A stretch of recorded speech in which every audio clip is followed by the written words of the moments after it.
এই যে আমি একটা নতুন কন্ট্রোলার কিনে আনছি আজকে। এটা হচ্ছে HTC 3028। তো সেই কন্ট্রোলার হচ্ছে আপনার এইটা। তো এখানে তাপমাত্রা ঠিক ছিল না, তো আমি তাপমাত্রা ঠিক করছি। আপনার আর্দ্রতা আছে 51%, আর এখানে 59%। যে এটার তাপমাত্রা কিন্তু আমি ঠিক করে নিছি। তো এখানে আছে 37.7, কিন্তু এইটার তাপমাত্রা অনেক কমানো ছিল। আমি তাপমাত্রা ঠিক করে দিয়েছি, কিন্তু আর্দ্রতা ঠিক করা বাকি আছে। তো আমি আর্দ্রতা এখন ঠিক করে দেবো। এখানে আছে 51%, আর এখানে আর্দ্রতা আছে আপনার 59%। তো এই আর্দ্রতা আমি ঠিক করে দেবো।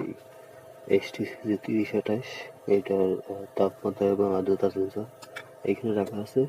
আর আমার যে XM 18 আছে ওইটার তাপমাত্রা এবং হিউমিডিটি সেন্সর এই যে এইখানে রাখা আছে, এটার নিচে, এই ডিমের নিচে রাখা আছে।